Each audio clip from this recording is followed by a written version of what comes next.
কেউ কথা বলবেন না, কেউ কথা বলবেন না, একদম শান্ত হয়ে। মহারাজ জি, আপনাকে আমার দণ্ডবাদ প্রণাম। ঠাকুর মঙ্গল করুক। আমি কি কোনো জায়গায় গেলে বা ভাগবত পাঠে আসলে গোপালকে নিয়ে আসতে পারি?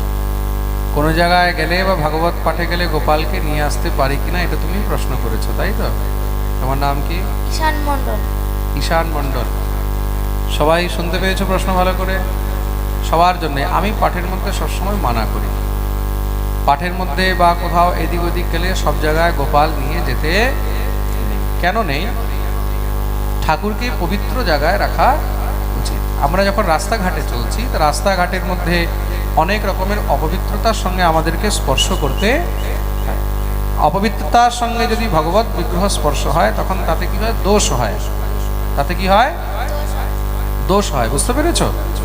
তা দোষ হলে কি হবে? তখন অপরাধ হবে। কি হবে? অপরাধ। তার জন্য নিজে টেনে অপরাধ করা উচিত নয়। তার জন্য সব জায়গায় সর্বত্রই ভগবানকে নিয়ে যেতে, ভগবানকে নিয়ে যেতে হলে যদি তেমন অবস্থা আছে, তেমন ব্যবস্থা আছে।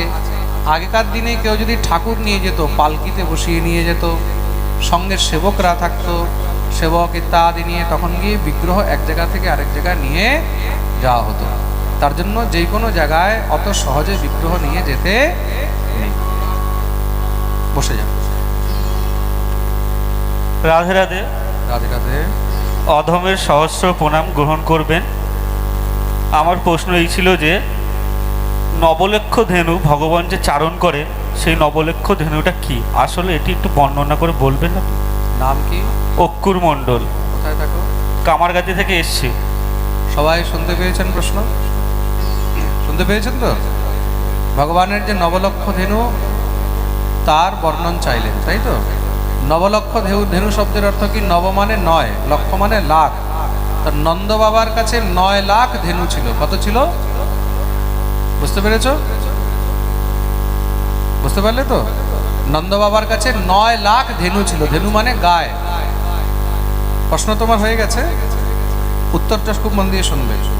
নবলক্ষ ধেনু মানে কি? 9 লক্ষ গায়। যার কাছে 9 লক্ষ গাভী থাকে তাকে নন্দ বলা হয়। কি বলা হয়? নন্দ। আর যার কাছে 9 লক্ষ গাভী আর 1 লক্ষ ষাঁড় থাকে তাকে বৃষভানু বলা হয়। কি বলা হয়? বৃষভানু। তার নন্দ বাবার কাছে 9 লক্ষ গাভী ছিল। সেই 9 লক্ষ গাভী গোবিন্দ নিত্য চারণ করতেন। বুঝতে পেরেছ? প্রেম সে বলো। বসে যাও। আর কেউ? মহারাজজি, আমার প্রণাম নেবেন। ঠাকুর মঙ্গল করুন। বলছি যে ওই যখন আমরা গ্রন্থে দেখি ভগবান কৃষ্ণ যখন এই মর্ত ছেড়ে যখন গোলকে চলে যান, এক ব্যাধ ওনাকে মেরেছিল, তো তারপরে তিনি মানে দেহটা ছেড়েছিলেন। তো তারপরে রাধারানীর তো সেরকম কিছু জানতে পারিনি। তো রাধারানী কি হয়েছিল, উনি কিভাবে গেছিলেন? খুব সুন্দর প্রশ্ন করেছে। নাম কি তোমার? মনীষা মণ্ডল। দেখো, যখন আমরা অন্য কোনো পুরাণ গ্রন্থ ইত্যাদি দেখি, সেখানে রাধারানীর, মন দিয়ে শুনবে কিন্তু, রাধারানীর লীলা সম্বরণের কোনো উল্লেখ তেমন পাওয়া যায় না। কিন্তু শ্রী রূপ গোস্বামী প্রভুপাদ রাধারানীর লীলা সম্বরণেরও বর্ণন করেছেন।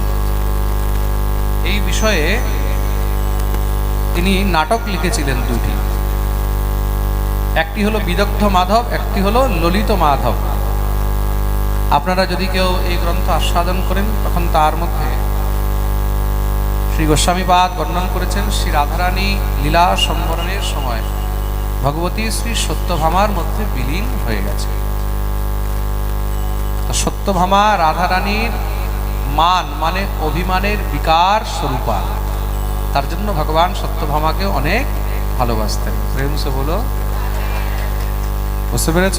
আরেকটা কোয়েশ্চেন ছিল, অ্যাকচুয়ালি একজন রাধা কুণ্ডে যে গোপাল রেখে যান, ওরকম একটা গোপাল পেয়েছেন। তো সেই গোপালের একটা হাত মানে একটু ক্ষতি মতন হয়ে গেছে, মানে ভেঙে মতন গেছে। তো ওই গোপাল কি সেবা করা যাবে?